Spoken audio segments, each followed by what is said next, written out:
Go So ahead. yeah, Declan Rice at number two. yeah. So I put him at number two just because I think that whoever signed this player was so lucky. Just because I think that he's an absolute gem as a footballer. He does the basics well, and then some. I would say is my description of Rice, and he does them so well consistently every week. He's never really injured. His leadership qualities are second to none, really. I think he's a future Arsenal captain as well, potentially even a future England captain. I would go as far to say, I like that um, shout. in that midfield, and I just think that his attitude every team would want him, and there's not a side in the world I think he doesn't get into. I think he's that good. He can hold, he can play as an eight as he's evolved into this season.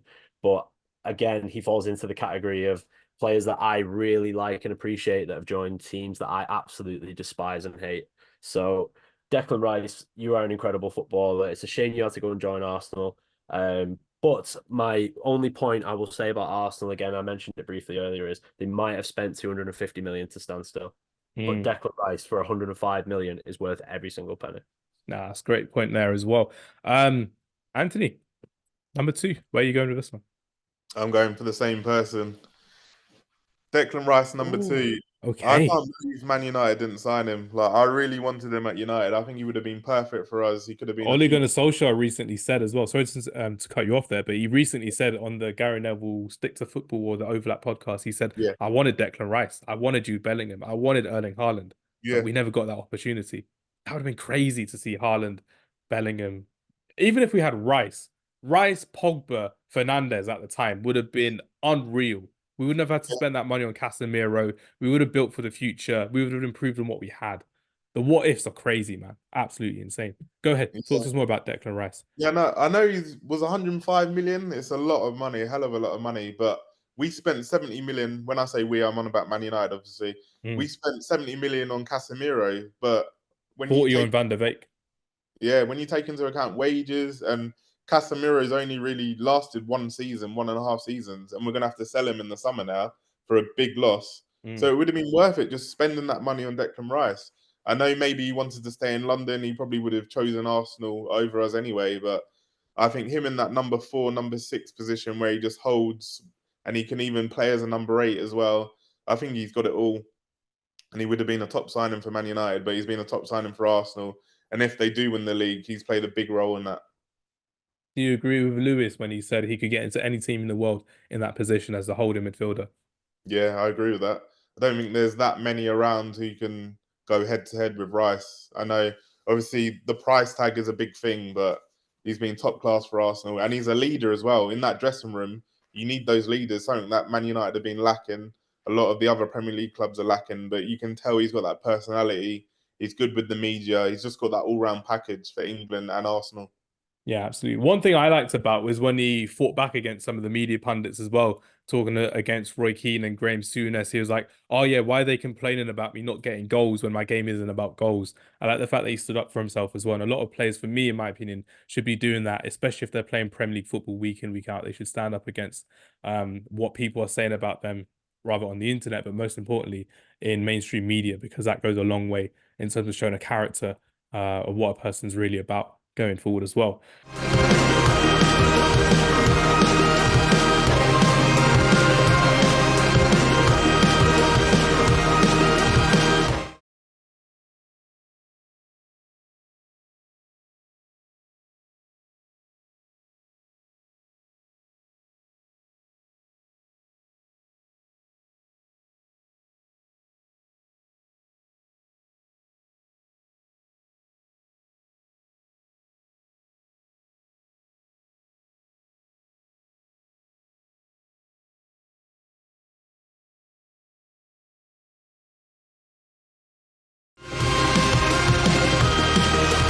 Cole Palmer is at number two for me.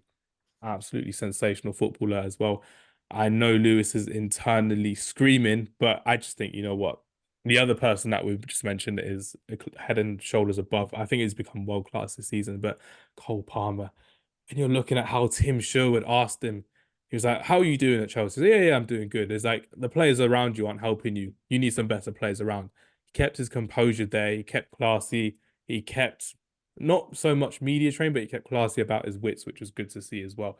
There are a lot of things that you look at footballers where he could easier thrown his teammates under the bus publicly. He could have said, Yeah, Jackson's crap. Yeah, Madueke's crap. Yeah, they're fighting me for penalties. It's crazy. Gallagher can't play a through ball to save his life, but he kept it classy on the pitch and off the pitch as well. I think it's been an absolute revelation. The fact that it was, what, 40 million to Chelsea?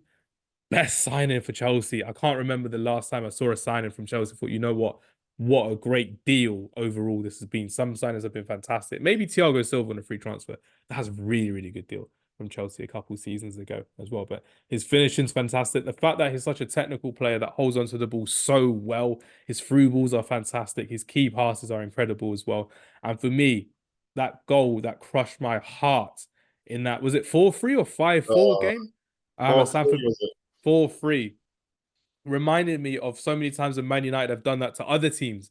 And it's like, oh my God.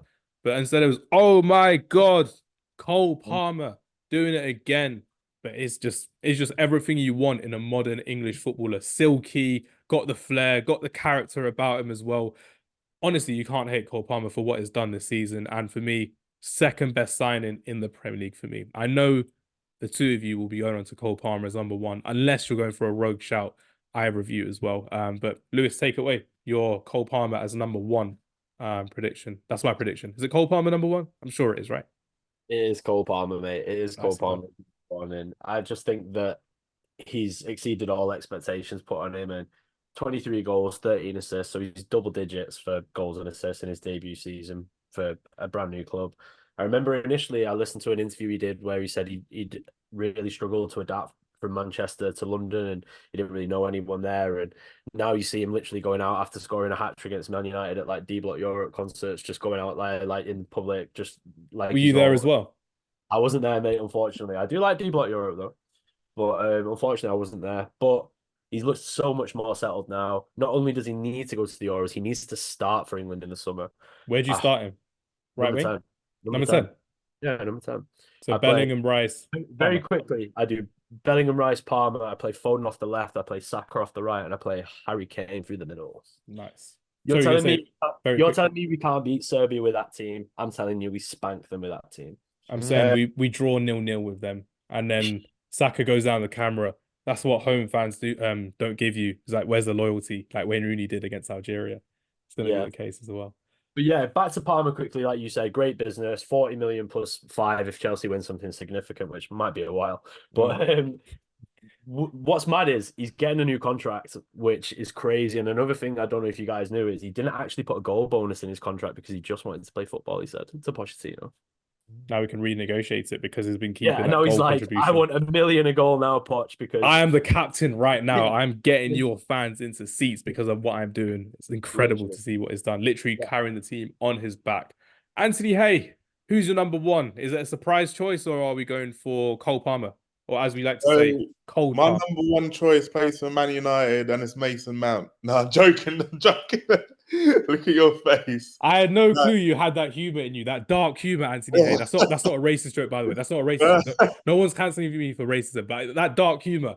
Mason Mount. That's like, oh no. Imagine. I'm not that deluded. There can only be one number one, and that's Cole Palmer, as Lewis said. I know you've got our number 1 and 2 the other way around, Hamza, but for me, Cole Palmer, at the age of 20, scoring 20 Premier League goals, as you're doing the cold celebration, he's been another level. Like, I remember when he signed for Chelsea, was it for 40 million? Yes. I obviously work in journalism, and we were thinking, why the hell are they signing him for 40 million? Is he going to be another bench player for them?